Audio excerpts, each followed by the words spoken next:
Hello दोस्तों, आपका हमारे चैनल पर स्वागत है। कहानी शुरू करने से पहले प्लीज हमारे चैनल को सब्सक्राइब कर ले और हाँ, बेल आइकन दबाना ना भूले, क्योंकि हम लाते रहेंगे आपके लिए हर बार एक नई मजेदार इंटरेस्टिंग कहानियाँ। तो चलिए कहानी शुरू करते हैं। बहुत समय पहले की बात है। किसी गांव में एक हंसी खुशी से शादी हो रही है। शादी में दूल्हे का नाम अशोक सिंघानिया और दुल्हन का नाम शीला सिंघानिया था। शीला दिखने में काले रंग की और एक गरीब घर से थी, परंतु शीला बहुत ही संस्कारी लड़की थी। ये शादी अशोक के पिताजी भीम सिंघानिया की मर्जी से हो रही थी। शादी के अगले दिन, ठहर जा शीला की बच्ची, ये सब दिखावा करने की कोई जरूरत नहीं है। और वैसे भी मैं तुझे अपनी पत्नी नहीं मानता। ना तो पिताजी के कहने पर मैंने तुमसे शादी कर ली, नहीं तो मेरा सपना शादी में एक अमीर लड़की से करना चाहता था, जो बहुत सारा दहेज लाती और मुझे खुश रखती। परंतु तू तो एक गरीब घर की काली लड़की है। मैं तो तुझसे किसी चीज की उम्मीद नहीं कर सकता, इसीलिए मुझसे दूर ही रहो। इस तरह से अशोक वहाँ से चला जाता है। कुछ देर बाद शीला की सास पार्वती सिंघानिया अपने कमरे से बाहर आती है। अरे भगवान, ये अशोक के पिताजी ने अशोक की किस कलमुही से शादी करवा दी, परंतु मैं भी क्या कर सकती हूँ। अशोक के पापा के आगे घर में किसी की नहीं चलती। और तो और ये शीला अभी तक सो रही है। पता नहीं आजकल के लोगों को क्या हो गया है।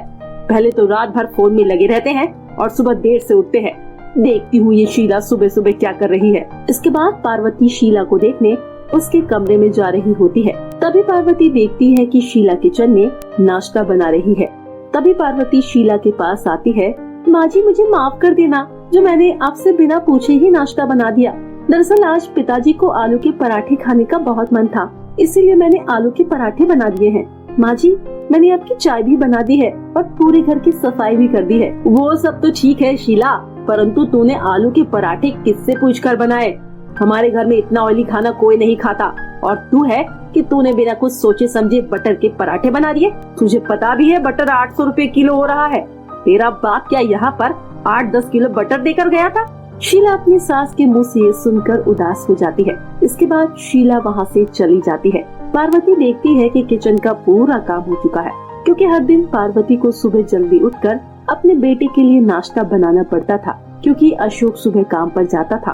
तभी वहाँ पर शीला के ससुर जी आते हैं। क्या हुआ पार्वती, रसोई में सारा काम देखकर तुम हैरान क्यों हो? मैं तो कहता हूँ तुम शीला बहू को अपना लो। शीला बहू बहुत संस्कारी है, बेचारी बिना बाप की बेटी है। अगर तुम उसे अपना लोगी तो वो भी तुम्हें मान सम्मान देगी। पार्वती बिना कुछ कहे किचन से बाहर चली जाती है। ऐसे ही 1 महीना बीत जाता है। शीला का ससुर शीला की बहुत देखभाल करता है और उसे एक बेटी की तरह रखता है। ऐसे ही दिन बीत रहे थे और एक दिन भीम सिंघानिया की तबीयत खराब हो जाती है और अचानक हार्ट अटैक आने के कारण उसकी मृत्यु हो जाती है। अब शीला की सहायता करने के लिए उसके साथ कोई नहीं होता। उसके बाद अशोक अपने पिताजी का अंतिम संस्कार कर देता है। ऐसे ही कुछ दिन बीत जाते हैं और अब उसका पति और उसकी सास उस पर अत्याचार करते हैं और वो चुपचाप सहती रहती है। ऐसे ही दिन बीत रहे थे और अब शीला से अत्याचार सहन नहीं होता और वो मरने की सोचती है। इसके बाद शीला आत्महत्या करने के लिए एक झरने के पास जाती है। थोड़ी देर बाद शीला झरने के किनारे पहुंच जाती है। शीला जैसे ही नदी में कूदने जाती है कि तभी वहां पर एक बाबा आते हैं और शीला से कहते हैं, क्या हुआ मेरी प्यारी बेटी, तुम इतनी उदास क्यों हो और इस झरने के किनारे क्या कर रही हो? इसके बाद शीला बाबा को सारी बात बता देती है। अब आप ही बताइए बाबा जी, कोई इंसान इतना अत्याचार सहने के बाद जीने की कैसे सोच सकता है? इसीलिए मैं इस झरने के किनारे आई थी और अब मैं इस नदी में डूबकर आत्महत्या कर लूंगी, जिसके बाद मेरे पति और मेरी सास की आत्मा को शांति मिलेगी। बेटी, तुम ये क्या कर रही हो? तुम होश में तो हो ना? आत्महत्या करना किसी भी समस्या का समाधान नहीं होता है। अगर तुम्हारी सास और तुम्हारा पति तुम पर अत्याचार करता है तो मैं तुम्हें एक उपाय बताता हूँ। तुम इस तरह आत्महत्या नहीं कर सकती हो।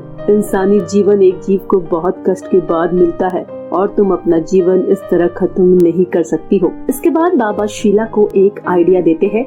शीला वो आइडिया सुनकर हाँ में सर हिलाती है। इसके बाद वो बाबा वहाँ से चले जाते हैं और शीला अपने घर की ओर आने लगती है। वहीं दूसरी तरफ पार्वती अपनी बहू को मारने के लिए जमीन पर तेल गिरा देती है और वहाँ से चली जाती है। थोड़ी देर बाद पार्वती भूल जाती है कि उसने जमीन पर तेल गिराया है। तभी अशोक अपनी माँ को बुलाता है।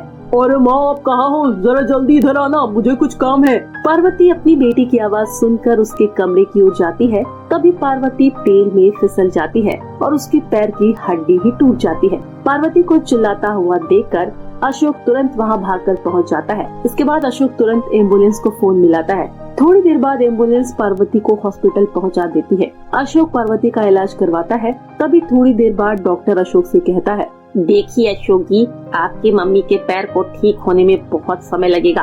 तब तक आपको इनका बहुत ध्यान रखना होगा। टॉयलेट, बाथरूम सब कुछ बेड पर ही करवाना होगा। छी, मैं इन्हें बाथरूम टॉयलेट कभी नहीं करा सकता। मैं तो साफ मना कर दूंगा। इस तरह पार्वती पूरी तरह दूसरों पर निर्भर हो गई, परंतु यहाँ अशोक तो पूरा ही बदल गया था। इस तरह पार्वती घर पहुँच जाती है। कुछ देर बाद शीला भी घर आ जाती है। तभी वो देखती है कि उसकी सास का पैर टूट गया है। अशोक बाबू, मुझे टॉयलेट आ रहा है, जरा टॉयलेट करवा दे। टॉयलेट के कारण मेरा पेट दर्द हो रहा है। माँ जी, मेरा जॉब पर जाने का समय हो गया है, इसीलिए मुझे जॉब पर जाना होगा। आप किसी और को कह दीजिए।